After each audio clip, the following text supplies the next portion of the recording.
Hoje é 17 de dezembro de 2020, são 9 horas e 12 minutos.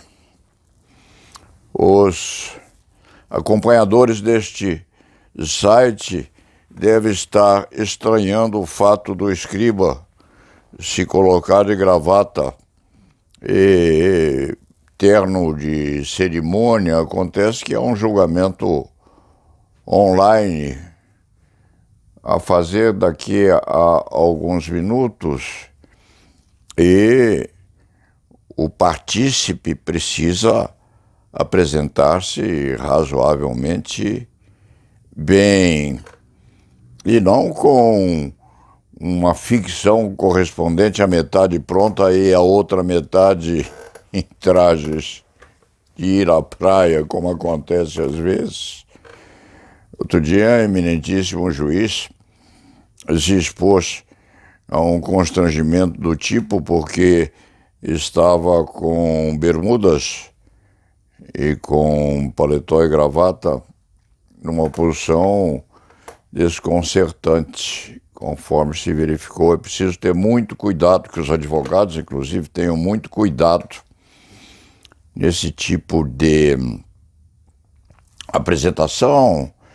Há outras características muito curiosas, porque normalmente ou é possível que se dê ao advogado, após o julgamento, o retrato ou a gravação somente do áudio, enquanto os juízes e outros partícipes têm o retrato pleno da exibição da audiência de instrução, de julgamento. Isto corresponde, sim, há um demérito para o profissional advogado que vai depois rememorar o que sucedeu, porque ele tem o menos e os eminentíssimos juízes e, às vezes, até o Ministério Público têm o mais. E não se dirá que o áudio é suficiente para suprir as necessidades de rememoração daquilo que sucedeu, não. Porque o facies, o rosto, a plenitude dos olhares, o dimensionamento das modificações são características muito importantes no debate judiciário. Nós falamos com as mãos.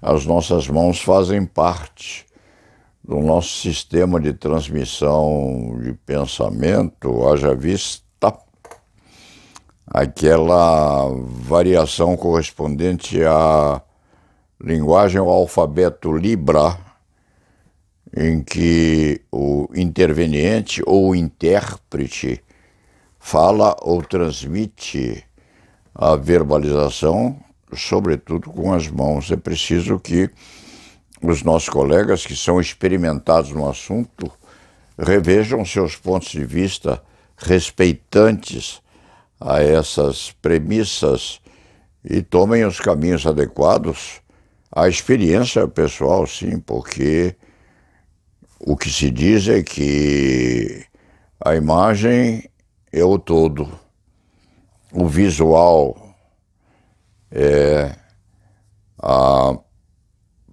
plenitude.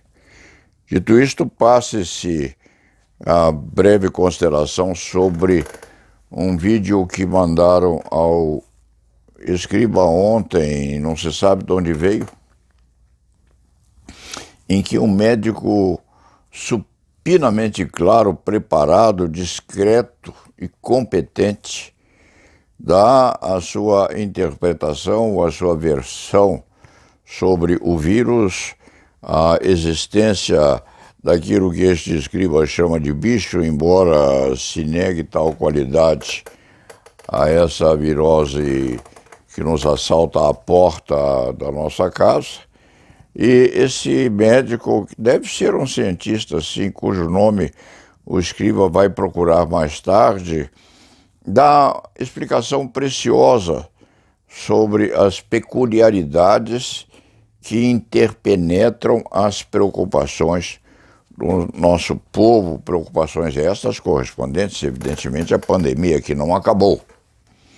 E pensando nisto, este escriba refletiu há pouco sobre a conveniência de praticar uma entrevista com um desses condutores de carroças que carregam lixo ou instrumental que pode servir à sobrevivência de cada um nos lixões que São Paulo tem. E indagar a um desses moços, o escriba viu um deles de perto outro dia. Era razoavelmente jovem, coberto o rosto com uma máscara que não era das mais limpas do mundo, mas era uma máscara obedecendo à regulamentação vigente, uma musculatura forte.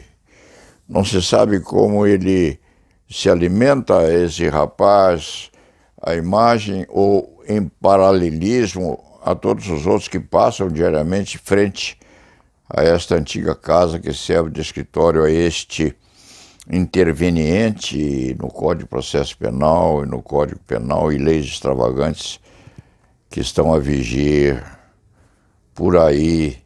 Este escriba tem uma admiração muito grande por esse povo, por esses quase mendigos que servem, sim, de animais condutores, substituindo os quadrúpedes e com as mãos postas nas aldrabas daqueles carroções, servindo de freios pedaços de borracha de automóveis postos nos entreatos daqueles instrumentos de movimentação física.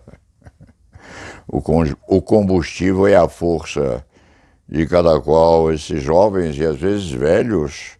Outro dia o escriba viu uma senhora, uma mulher, puxando uma carrocinha daquelas, com o corpo todo dedicado àquele impulso das pernas cansadas já, com os tênis também velhos, e subindo uma ladeira. E o escriba pensou, refletiu, na subida da ladeira é difícil, e na descida, como se faz?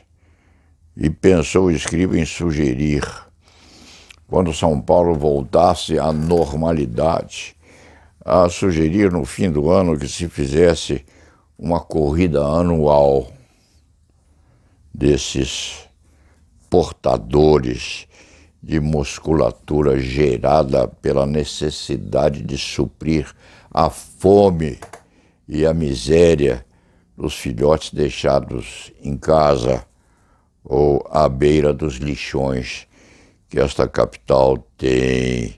E veio à memória, veio à mente, veio a conveniência ou até a necessidade deste escriba de entrevistar-se um desses moços ou uma dessas mulheres sofridas que carregam essas trolhas pelas ruas de São Paulo, a saber, primeiro, se eles e elas têm título de eleitor. Em segundo lugar, se votam. Em terceiro lugar, em quem votariam, quando se sabe que, fazendo parte da miséria do populacho, serão talvez os últimos recebendo a vacina que se diz salvadoras da saúde e das vítimas do nosso Brasil. Em quem votariam os homens e mulheres carregando esses carroções pelas nossas ruas, no sentido de suprir a miséria? Este escriba diz isto ou faz estas reflexões porque quando chegava ao escritório, fazendo força para examinar os arredores e as paralelas, porque é ali nos calçadões que se pode ver o que acontece ao nosso Brasil, o escriba pôde divisar uma mulher, sim, mal vestida também, com os trapos exuberantes mostrando partes do corpo. Ela encostou a carrocinha junto à calçada, no piso carroçável, com certeza, e foi banhar-se numa réstia de água, de fluxo de água que saía de uma canulação de esgoto à beira de um edifício em construção. Lavou-se, lavou o rosto, pôs água sob os sovacos, lavou as pernas e os pés, levantando a saia assim porque era preciso. Enxugou-se com um trapo, pegou os varais do carroção e se foi à cata de ganhar R$1, R$2 ou R$3 no fim do percurso, à beira do lixório, posto, quiçá, pela zona rica desta capital. Este escrevinhador ficou muito triste, ficou apreensivo e vai perguntar, sim, ao homem e à mulher encontrados novamente no trajeto a este escritório, vai perguntar, primeiro, se eles votam. Em segundo lugar, votando, se e quando possível, em quem votariam? No presidente que nós temos da nossa república, no nosso governador do estado, ambos disputando a saber qual deles há de colocar a vacina salvadora na rua, se o nosso governador de São Paulo merece as loas nossas porque está querendo colocar esse objetivo em concreto com a maior rapidez possível, ou na presidência da República, que está a disputar isso também, porque o bicho, vamos chamá-lo de bicho, o bicho renderia votos no sentido de aplicação desse vacinório à população inteira que o Brasil tem. Em quem votaria esse miserável? Em quem votaria essa mulher que nem leite tem nos seios para dar aos filhotes que deixou por aí, num canto de calçada, a fim de que o povo não veja que os filhos são levados na carroça como se fossem animais de 4 pernas. Dito isto, vamos repensar o que nós faríamos, o que nós faremos quando esta pandemia terminar, se e quando terminar, e a quem nós daremos o nosso voto, se e quando houver esta eleição, ou este confronto, ou este conflito entre aquele que quer segurar o bicho ou segurar o veneno que vai matar o bicho, ou aquele outro que quer pôr o veneno na rua já, para que o bicho seja morto e não mate o povo miserável que o Brasil tem. Qual dos dois mereceria o voto desses miseráveis, se e quando o título de eleitor eles tivessem? Dito isto, vamos ao trabalho, ao que fazer, lá na Vevá.